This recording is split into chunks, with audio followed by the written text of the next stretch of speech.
लोग पूछते हैं कि प्रशांत जी जीत कर आ गए तो कौन मुख्यमंत्री बनेगा, और जात पात तो वो आप पर भी आरोप लगा रहे हैं। तो अगर मान लीजिए कि जन सुराज में 20 लोग नेतृत्व के लिए चुने जाएंगे, तो 20 में किस समाज के कितने लोग होंगे?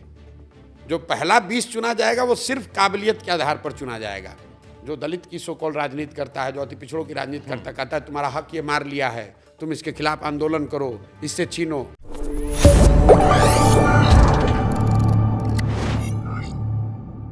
अब एक सवाल जनता ये पूछती है कि आपने शुरू से बात, बिल्कुल सही बात है, आपने कहा कि देखो लालू जी को यादव समाज का नहीं फिक्र है, अपना लड़का बनवा दिए, तुम्हारा लड़का थोड़ी ना बना। सबसे आप ऐसे पूछते हैं, लोग पूछते हैं कि प्रशांत जी जीत कर आ गए तो कौन मुख्यमंत्री बनेगा। देखिए, और जात पात तो वो आप पर भी आरोप लगा रहे हैं कि आपने जब भी एक बड़ा कार्यक्रम किया उसमें आपने कह दिया कि जो हमारा अध्यक्ष होगा वो इस जाति से आ सकता है या बैकवर्ड समाज से आएगा। जात पात आपने नहीं की उसमें कहा। आप बिल्कुल सुनिए उस बात। जन सुराज में हम लोग ये कह रहे हैं कि जिस समाज की जितनी संख्या है उसको जन सुराज बनाने वालों में, जन सुराज के पदाधिकारियों में, इसके नेतृत्व में, इससे टिकट पाने वालों में और इससे मनोनीत पदों पर जाने वाले सभी पांचों फॉर्मेशन में जो समाज के जिस समाज की जितनी संख्या उसको भागीदारी मिलेगी। लेकिन उसमें एक आमूल चूल पर फर्क है जो लोग दूसरे कह रहे हैं। ये बात बताइए।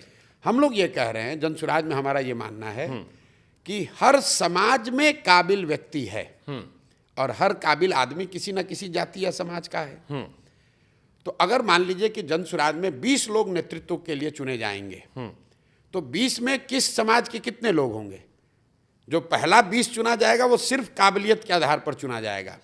लेकिन मान लीजिए कि हम अनुसूचित जाति समाज के लोगों को भागीदारी मिलनी है, तो अनुसूचित जाति समाज के 100 लोग आज काबिल लोग हैं, तो कितने लोग 20 में आएंगे?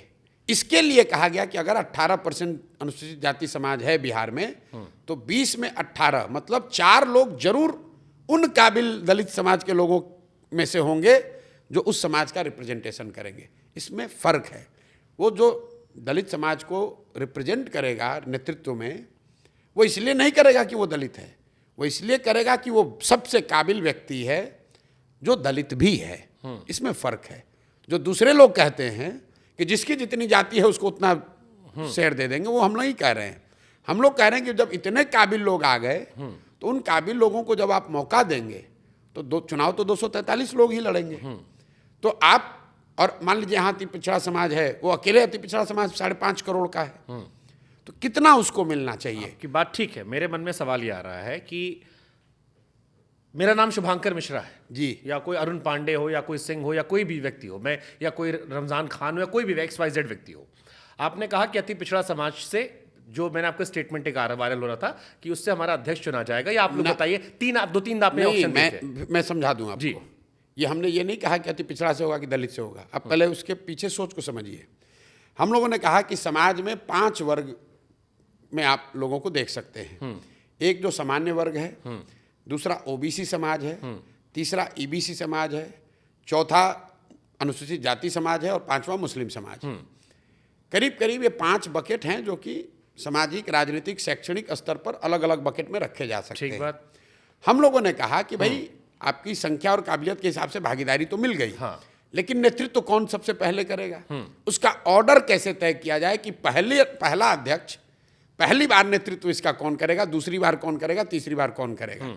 तो उसके लिए हम लोगों ने जो फॉर्मूला दिया है कि अगर आप पिता हैं और आपके 4 बच्चे हैं, 4 बच्चे काबिल हैं, उसमें एक बच्चा थोड़ा कमजोर है, आप संपत्ति का बंटवारा करते हैं, चारों बच्चों को बराबर ही करेंगे, लेकिन जो बच्चा एक कमजोर है उसकी चिंता आप थोड़ा ज़्यादा करोगे कि नहीं, पहले हमारे रहते हुए इसको पहले दे देता हूँ। तो मैंने जो सभा में पूछा कि आप बताओ कि सामाजिक, राजनीतिक, शैक्षणिक, आर्थिक स्तर पर सबसे पीछे कौन है इन 5 वर्गों में? लोगों ने कहा अनुसूचित जाति समाज है, तो उसको पहला हक मिलना चाहिए, वो पहला इस दल का नेतृत्व उस समाज का आदमी करेगा। दूसरा किसको मिलना चाहिए? लोगों ने कहा अति पिछड़ा समाज उसके बाद आता है, तो उसको मिल गया। तीसरा लोगों ने कहा मुसलमान है, तो मुसलमान को मिल गया। सुन लीजिए जी सर। फिर सामान्य और OBC वर्ग को मिला। उसके बाद जो सबसे यूनिक बात समझिए, जिस बिहार में दशकों से लोग जातियों के नाम पर लोगों को लड़ाकर राजनीति करते रहे हैं, मैं आपको निमंत्रण भी दे रहा हूं और चुनौती भी दे रहा हूं। आप उस वीडियो को देखिए जहां मैंने ये कार्यक्रम किया है। और मैंने फिर ये जब फॉर्मूला दिया, उसके बाद मैंने सवर्णों को और ओबीसी समाज के लोगों को कहा कि बोलो ये आपको स्वीकार है कि नहीं, और आप 100% लोग खड़े होकर कहे कि बिल्कुल ये फॉर्मूला हम लोग को स्वीकार है।